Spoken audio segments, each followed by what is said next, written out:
मंजिलें उनको मिलती है जिनके सपनों में जान होती है।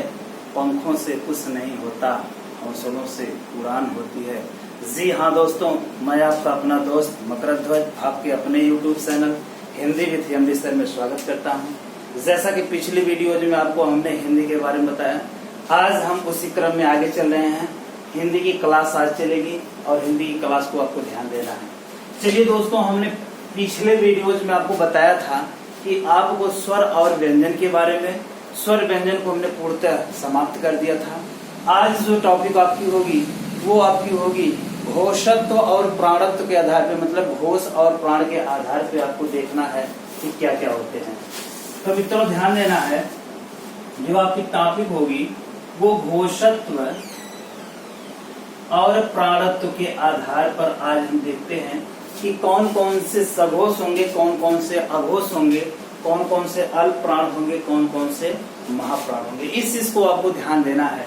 चलिए आगे चलते हैं, हम आपको वो बनवा करके, आपको एक डायग्राम बनवा करके ही हम आपको समझाते हैं। अच्छा, इसको थोड़ा सा आप समझ ले, घोष क्या होता है। मित्रों अगर घोष की बात करेगा तो घोष का सीधा सीधा मतलब होता है कंपन करना। क्या होता है? कंपन करना। अच्छा, ये प्राण का क्या मतलब होता है? प्राण का मतलब होता है वायु। क्या होता है? वायु होता है। तो घोष के दो भेद होंगे, एक होगा आपका सघोष, एक होगा आपका अघोष। एक होगा सघोष और एक होगा अघोष। यही चीज यहां भी होगी। प्राण के भी दो होंगे, एक होगा अल्प प्राण और एक होगा महाप्राण। तो हमको ये ध्यान देना है कि जो हिंदी में व्यंजन है, वर्ण है और जो स्वर हैं, उनमें कौन कौन से घोष होते हैं और कौन कौन से सघोष होते हैं। इस चीज को आपको ध्यान देना है। तो अगर आपको समझना है तो घोष का मतलब कंपन, प्राण का मतलब वायु, ये सघोष और अघोष में बटा हुआ है, यह अल्प प्राण और महाप्राण में बटा हुआ है। चलिए आगे चलते हैं, हम आपको कॉलम बनवा करके, चलिए हम आप एक कॉलम बनवा करके इसको हम समझाते हैं कैसे आपको समझना है। तो दोस्तों आगे चलते हैं, हम आपको लेकर के ये घोषत्व और प्राणत्व के आधार पे। तो सबसे पहले जो हम बात करेंगे वो आपकी बात करेंगे व्यंजनों। व्यंजन आपके जो 33 प्रकार है उसकी बात करते हैं। तो चलिए ध्यान दीजिएगा, इसमें वर्ग आप जानते ही हैं। वर्ग जो आपके होते हैं वो 5 प्रकार के होते हैं। एक कुवर्ग होगा, एक चुवर्ग होगा, एक टू होगा, एक तू होगा और एक कुवर्ग होगा। ये आपके वर्ग होते हैं। इन्हीं वर्गों के सामने आप लिख लेते हैं कि ये आपके 5 अक्षर हो गए। ये भी आपका 5 अक्षर हो गया। ऐसे ही आपको कॉलम बना लेने हैं।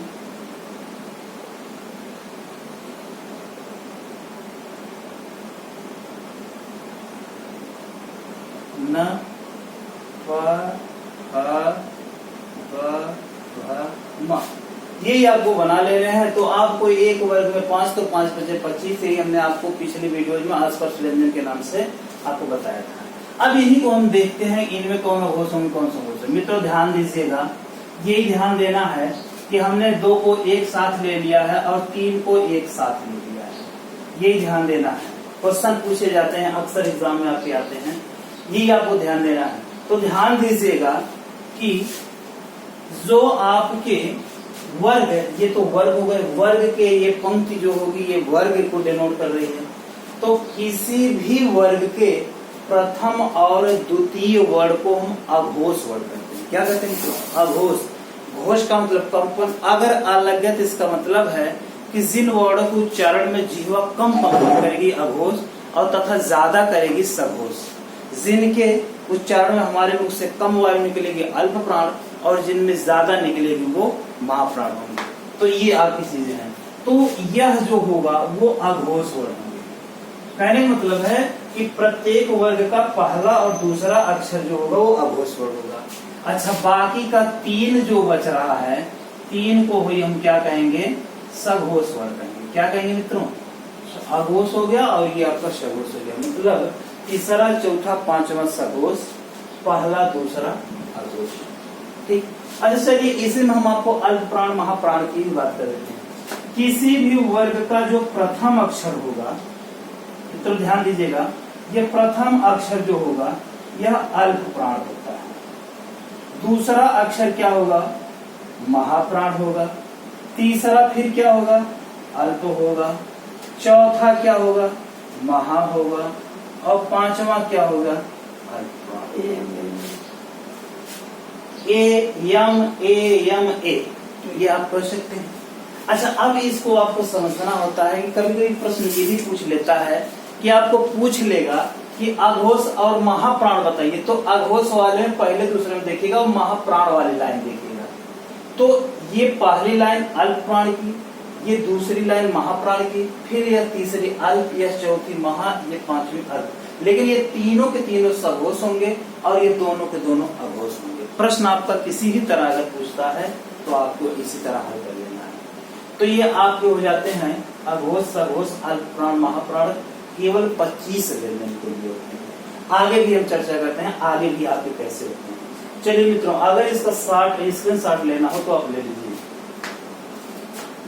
स्क्रीनशॉट आप ले लीजिए, तो उसके बाद आगे चलते हैं।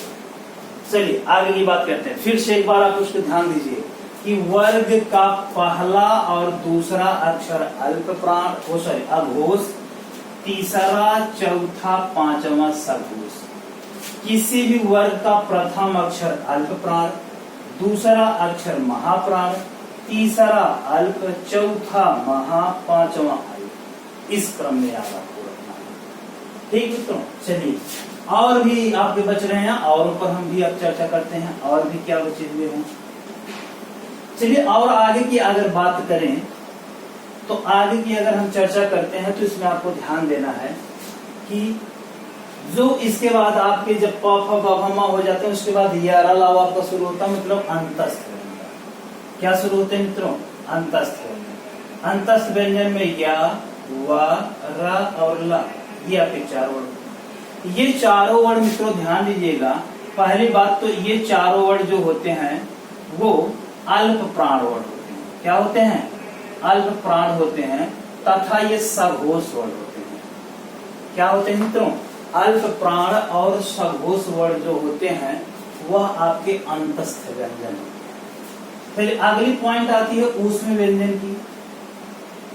ऊष्म व्यंजन में कौन कौन से आपके आते हैं, ऊष्म व्यंजन में श, श, श, ये तीनों श, इसको तालब, इसको मूर्धा, इसको दंत, ये तीन स होते हैं। तीन श को आपको ध्यान देना है। इन्हीं तीनों श को हम अघोष कहते हैं। बहुत बार पूछा गया है, बहुत बार क्वेश्चन आता है। तीनों में से अगर कोई एक पूछ ले और आपसे पूछ ले कि बताइए ये, कि आप बताइए अघोष होता है सघोष, तो ये तीनों अघोष होते हैं, तथा यह महाप्राण होते हैं। मतलब अंतस्थ का सीधा सीधा अपोजिट, अंतस्थ का जो अपोजिट हो जाएगा वह ऊष्म हो जाएगा। लेकिन उसमें एक वर्ड बच रहा है हा, जो काकल्य वर्ड कहलाता है। यह हा अकेले सघोष और महाप्राण है, सघोष और महाप्राण। ये मित्रों है आपके अघोष और सघोष, अल्प प्राण, महाप्राण। थोड़ी सी और इसमें मिल जाता है, कभी भी पूछता सभी स्वर, सभी स्वर अल्प प्राण होते हैं। क्या होते हैं मित्रों, अल्प प्राण होते हैं और यह घोष होते हैं। घोष कहीं भी अगर लिखा रहेगा तो इस घोष का मतलब क्या होता है, सघोष होता है।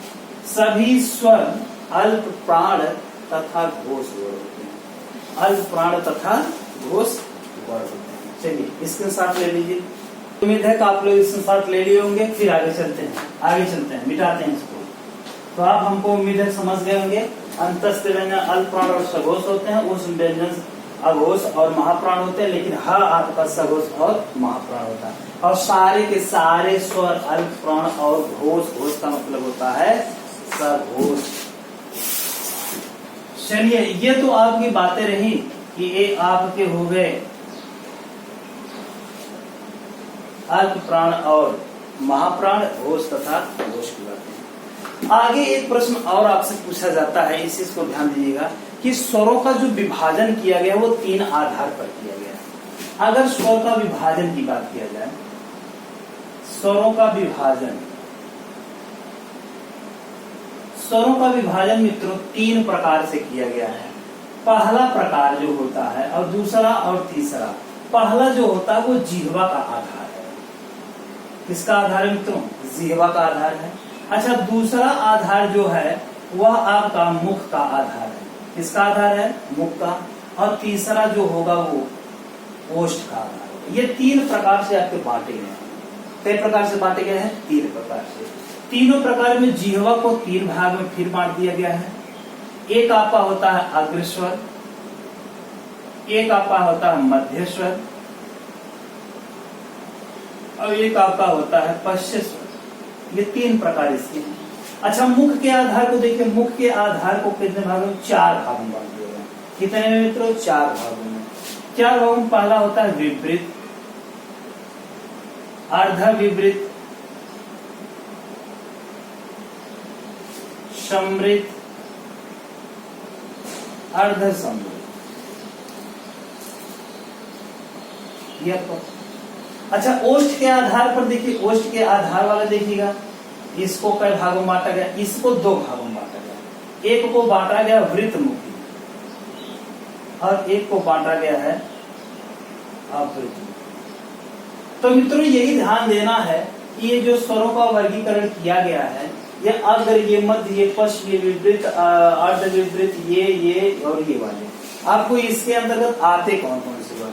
ध्यान दीजिएगा मित्रों कि अग्र स्वर के अंतर्गत यूपी पीजीटी पूछा गया ई, ये 4 वर्ण ऐसे हैं जो अग्र स्वर के अंतर्गत आते हैं। किसके आएंगे? अग्र स्वर के अंतर्गत। मध्य स्वर की बात करें, मध्य स्वर में केवल आ आएगा, ह्रस्व आ आएगा, ह्रस्व आ आएगा। बाकी जो बच रहे हैं ऊ बच रहे हैं, ओ बच रहे हैं, और आ, ये वाला आ आपका होगा, और आपका ये वाला भी आ होगा। ये आगत है और ये वाला आ है। तो इतने जो होते हैं वो अग्र स्वर के अंतर्गत और मध्य और पश्च के अंतर्गत आते हैं।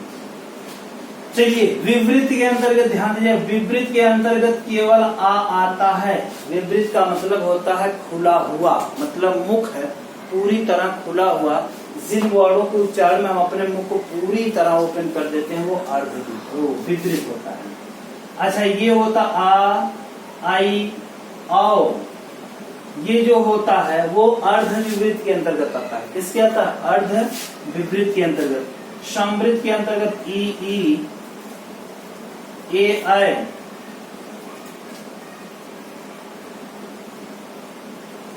ई, ऊ, इसमें ऊ सॉरी, ई,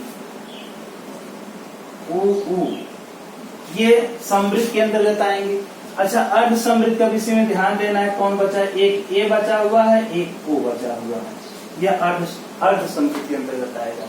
तो ये मुख के आधार पे हो जाते हैं वर्ण विभाजन। अच्छा, ओष्ठ वाली जो बात आती है, एक वृत्तमुखी होगा और एक अवृत्तमुखी होगा। जिन वर्णों के उच्चारण में आप मुख को, आपका ओष्ठ जो है वो गोल हो जाता है, वो वृत्तमुखी होंगे। वृत्तमुखी पढ़ेंगे, देखेंगे ऊ, ओ, औ। ये 4 वर्ण ऐसे हैं कि जो वृत्तमुखी के अंतर्गत आते हैं, और अवृत्तमुखी के अंतर्गत ई, ए, ऐ इत्यादि इसके अंतर्गत आ जाएंगे। तो यही आपके हैं, एक जिह्वा का आधार है, एक मुख का आधार है, एक ओष्ठ का आधार है। फिर से इसको आपको ध्यान देना है। जिह्वा के आधार के 3 प्रकार, अग्र, मध्य, पश्च। जिह्वा के अगले भाग, जिह्वा के मध्य तथा पिछले वाले भाग को ध्यान देना है। पिछले वाले भाग को ध्यान देना है कि अग्र, मध्य, पश्च। मित्रों, आगे चलते हैं। इसको अब ध्यान देना है कि हमने जिह्वा के बारे में बात कर दिया। मुख के बारे में बात करते हैं। मुख को 4 भागों में ध्यान दें। विवृत, ओपन माउथ, पूरी तरह खोल करके। अर्ध विवृत, आधा खुला हो। समृत मतलब बंद होता है। अर्ध समृत थोड़ा बंद होगा, खुला जरूर रहेगा, नहीं तो आप बोलेंगे कैसे? आ, आई, आओ, ई, ऊ, समृत। ए और ओ जो होंगे वो होंगे अर्ध समृत, और जो ये आपका होगा आ होगा वो विवृत होगा। वृत्तमुखी की बात करते हैं। वृत्तमुखी में जिनके उच्चारण में आपका ओष्ठ गोल हो जाएगा तथा इसमें गोल नहीं होगा। ये ऊ, ओ हो जाएंगे, ई, ए, ऐ हो जाएंगे। यही आपके थे। चलिए, स्क्रीनशॉट ले लीजिए अगर लेना हो। अगर नहीं समझ में आएगा तो आप हमें कमेंट बॉक्स जरूर लिखिएगा, और आप लिखिएगा, मैं उम्मीद करूंगा तो आपको अच्छा से अच्छा, बेहतर से बेहतर बताने का। फिलहाल आपको अच्छे से समझ में आ रहा होगा, हमें उम्मीद है। चलिए आगे चलते हैं। आप जो लास्ट पॉइंट वर्णमाला की बची हुई है मित्रों, उच्चारण स्थान बचा हुआ है। क्या बचा हुआ है? उच्चारण स्थान बचा हुआ है। अगली पॉइंट होगी उच्चारण स्थान। उच्चारण स्थान जो मैं पढ़ाने चल रहा हूँ, यह उच्चारण स्थान संस्कृत में भी काम करेगा और आपके हिंदी में काम करेगा। जो हमारे संस्कृत वाले मित्र और दोस्त और बच्चे हैं वो भी उसको ध्यान देंगे, और जो हिंदी पढ़ने वाले हैं वो भी ध्यान देंगे, क्योंकि सूत्र वही होगा, वही कंठ होगा, वही ताल होगा, वही मूर्धा होगा, वही दंत होगा। तो पहले बात तो आप ध्यान से देखिएगा, पहले हमारी तरफ आप ध्यान से देखिए कि ये जो आपका गला का है, ये जो आपका है, यही आपका कंठ है। फिर उसके बाद जिह्वा का निचला भाग तालु होता है, ऊपर वाला भाग मूर्धा होता है, उसके बाद दंत होता है, फिर ओष्ठ होता है, फिर नासिका होती है। क्रम याद रखे रहिएगा, कंठ, जिह्वा का निचला ताल, ऊपर वाला मूर्धा, फिर दंत, फिर ओष्ठ, फिर नासिका। ये क्रम आप याद रखिएगा। यदि आपको क्रम याद है तो फिर आप कभी जिंदगी में नहीं भूलेंगे। बाकी ट्रिक्स बताने को तो सब बता देते हैं, लेकिन अगर एक बार आपको सूत्र याद हो गया, क्योंकि हर परीक्षा में आपके चाहे तालव्य से हो, चाहे कंठ से हो, मूर्धा से हो, किसी न किसी से जरूर प्रश्न पूछे जाते हैं। चलिए पहले सूत्र की बात करते हैं। संस्कृत वाले भी हमारे बच्चे इसमें ध्यान देंगे और जो आपके हिंदी वाले हैं वो दोनों ध्यान देंगे। पहला सूत्र होता है अकुह विसर्जनीय नाम कंठा। निया नाम कंठा संस्कृत की भी लास्ट पॉइंट है और हिंदी वर्णमाला की भी लास्ट पॉइंट है, दोनों की लास्ट पॉइंट चल रही है उच्चारण स्थान को लेकर के। अकु विसर्जनीय नाम कंठा, तो ध्यान देना है कि पहले हमने किसकी बात किया है? कंठ की बात किया है। अगर हम कंठ की बात कर रहे हैं तो इसके अंतर्गत आएगा कौन कौन सा? अगर यह ह्रस्व आ लिखा गया है, इसका मतलब वो दोनों को शो करेगा, एक छोटा का भी और एक बड़ा का भी, जिसको आप ह्रस्व और दीर्घ के नाम से जानते हैं। एक इसमें देखिएगा मित्रों कु लिखा गया, कु का मतलब वही कुवर्ग जो 5 अक्षर को डिनोट करता है। तो इसके अंतर्गत का, ख, ग, घ, न, और इसके अंतर्गत देखिएगा हा है। क्या है मित्रों? हा है, और इसमें एक चिन्ह है विसर्ग। क्या है? विसर्ग। अगर किसी भी वर्ड के सामने विसर्ग का चिन्ह लगा है तो वो भी किससे बोला जाएगा? कंठ से बोला जाएगा। इसीलिए हम जब आपको बता रहे थे अभी कि आपको हा को क्या कहेंगे, इसे काकल वर्ड स्वर तंत्री या कंठ भी कहा जाता है। ये पहला फार्मूला है, हमारे साथ पढ़ेंगे आप। अकुह विसर्जनीय नाम कंठा, तो इस चीज को आप याद रखिए, एक एक को याद करते चलिएगा। कोई आपको के टी एम डी ओ से नाम से बताते हैं, के से कंठ हो गया, टी से तालु हो गया, इस प्रकार से आपसे बता दें के टी एम डी ओ, ये कंठ, तालु, मूर्धा, दंत, ओष्ठ, इस तरह से आपको बता देते हैं। इससे कोई फायदा आपको नहीं है, केवल आप सूत्र याद कर लीजिए, फिर तो आप अजर अमर हो जाएंगे, फिर आप कभी भूलेंगे नहीं। एग्जाम में किसी भी तरह आपसे पूछ लिएगा। चलिए दूसरे फार्मूले की तरफ चलते हैं। कंठ के बाद नंबर किसका आता है? क वर्ग के बाद च वर्ग का नंबर आता है, क्योंकि क वर्ग हो गया। च वर्ग, च वर्ग में आपका आएगा ईचु यशा नाम तालु। ईचु यशा नाम तालु। मित्रों ये तालु है। क्या है? तालु। तालु का मतलब तालव। अब तालु होती कहाँ है? जीवा का निचला भाग। जीवा का निचला भाग पर क्या होता है? तालु होता है। इसके अंतर्गत अगर यह छोटी ई है तो इसके साथ बड़ी ई, ह्रस्व दीर्घ जिसे आप कहेंगे। च वर्ग पूरा आ जाएगा, च वर्ग मित्रों पूरा आ जाएगा। उसके बाद या लिखा गया है, या आ जाएगा। और इसमें बड़ा सा है, वेरी वेरी इंपॉर्टेंट, जो उसमें व्यंजन में श लिखा गया है, इसे श पढ़ा जाता है, ये तालव्य श। क्या होगा? तालव्य श होगा। तीसरी पॉइंट चलते हैं। तालु के बाद हमने बताया कि जीवा का एक बार निचला वाला भाग तालु होगा, फिर उसके बाद ऊपर वाला भाग मूर्धा होगा। तो मूर्धा का जो हो जाएगा ऋतु रसाराम मूर्धा। ऋतु रसाराम मूर्धा, ये देखिएगा मित्रों मूर्धा होगा, मतलब ये कंठ, तालु, मूर्धा। मूर्धा में आपका री हो जाएगा। टू का मतलब टावर, टा, ठा, डा, ढा, रा, और उसके बाद इसमें देखिएगा रा भी लिखा गया है, जिसे आप लुंठित प्रकंपित भी कहते हैं, ये मूर्धा भी है आपका। और षष्ठी सा, षष्ठी सा को आप बचपन से ही पढ़ते चले आएगा, खट्टी सा कहते हुए, ये षष्ठी सा है, इसे आप मूर्धन्य व्यंजन कहते हैं। तो ध्यान दीजिए, इसमें ये मूर्धन्य की बात किया हमने, मूर्धा की बात की। किसकी बात किया? मूर्धा की बात किया। चलिए स्क्रीनशॉट ले लीजिए, स्क्रीनशॉट ले लीजिए, उसके बाद अगला हम सूत्र लिखवाते हैं।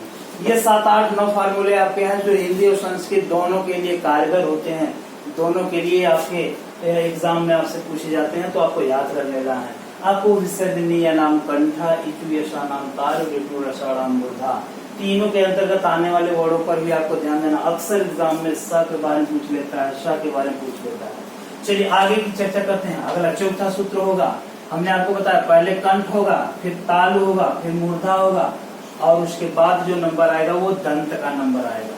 किसका नंबर आएगा? दंत का।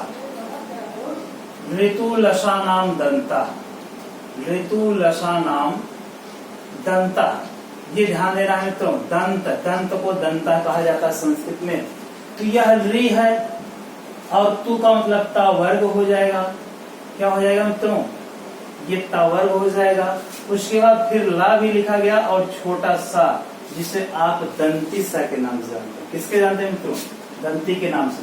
अगला जो पांचवा हो जाएगा, उसके बाद ओष्ठ का नंबर आएगा। किसका नंबर आएगा? ओष्ठ का नंबर। उपपदमानिया नाम ओष्ठ। क्या होगा मित्रों? उपपदमानिया नाम ओष्ठ। ओष्ठ को ध्यान दीजिए, उपपदमानिया नाम ओष्ठ। ध्यान दीजिएगा, अगर उ है तो उ के साथ दोनों उ होगा। अच्छा, पू है तो पू का मतलब ये मत समझिएगा बड़ा उ की मात्रा लग गई है। संस्कृत का फार्मूला है, ऐसे ही लिखा ही गया है। महर्षि पाणिनि के संस्कृत व्याकरण में ऐसे लिखा ही गया है। तो बा, भा और माँ हो जाएगा। इतनी चीजें आ जाएंगी इसमें। अच्छा, छठवां फार्मूला क्या होगा? हमने नासिक की बात किया था। कंठ हो गया, ताल हो गया, मूर्धा हो गया, दंत हो गया, ओष्ठ हो गया। नासिक प्रत्येक वर्ग का 5वां अक्षर, तो प्रत्येक वर्ग का 5वां अक्षर क्या होता है? नासिक होता है। सूत्र है यम गणना नाम नासिका, इसी को अनुनासिक भी कहते हैं। अब अभी आप ध्यान दीजिए, हमने वर्ग की बात किया था। प्रत्येक वर्ग का 5वां अक्षर, कौन अक्षर? 5वां अक्षर अनुनासिक या नासिक होता है।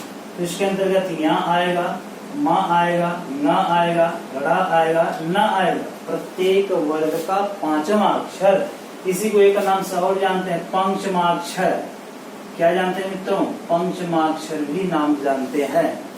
चलिए अगला, ये तो आपके सिंगल है।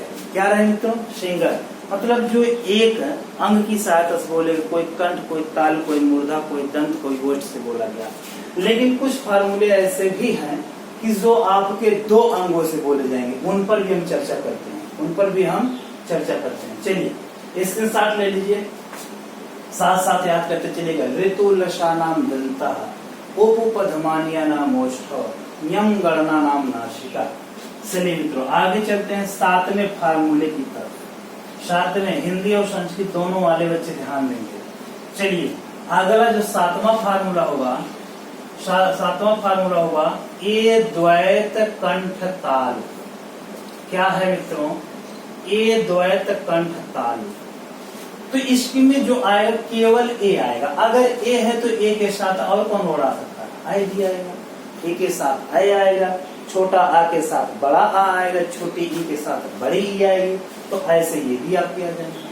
अच्छा, अब इसको कंठ और तालु आपको याद कैसे करने, ये चीज जाना है। अच्छा मित्रों, हमने आपको एक चीज बताया था, जब स्वर बताए थे, हमने बताया था ए, आई, ओ, औ, ये 4 ऐसे स्वर हैं जिन्हें संयुक्त स्वर कहा जाता है। क्या कहा जाता है? संयुक्त। तो संयुक्त होंगे तो इसका मतलब ये बांटे भी होंगे, आ और ई में बटे होंगे। आ ई से मिलकर के क्या बनते हैं? ये बनते हैं। लेकिन यह जो आ है, अपूर्व विसर्जनीय नाम कंठा से या किससे बोला जाएगा? कंठ से बोला जाएगा। यह इचु ऐसा नाम तालु से क्या हो जाएगा? ताल हो जाएगा। दोनों को मिला देंगे तो क्या हो जाएगा? कंठ तालु। कंठ तालु इज इक्वल देन ए के हो जाएगा, ए के बराबर हो जाएगा। और जब ए के बराबर हो जाएगा तो आप समझ सकते हैं। अच्छा, 8वां जो हो जाएगा, 8वां फार्मूला, ओ द्योतो कंठ ओष्ठ, कंठ ओष्ठ, ओ द्योतो कंठ ओष्ठ। तो इसमें मित्रों क्या आएगा? ओ आएगा। क्या आएगा? ओ। अच्छा, ओ आया तो ओ के साथ और क्या आएगा? और भी आएगा। ये संयुक्त है कि नहीं है? हाँ है, और यदि है तो ये बना किससे है? यह बना है आ और उ से मिलकर के। आ और उ से मिलकर के ओ बना हुआ है। किससे मिलकर बना हुआ है?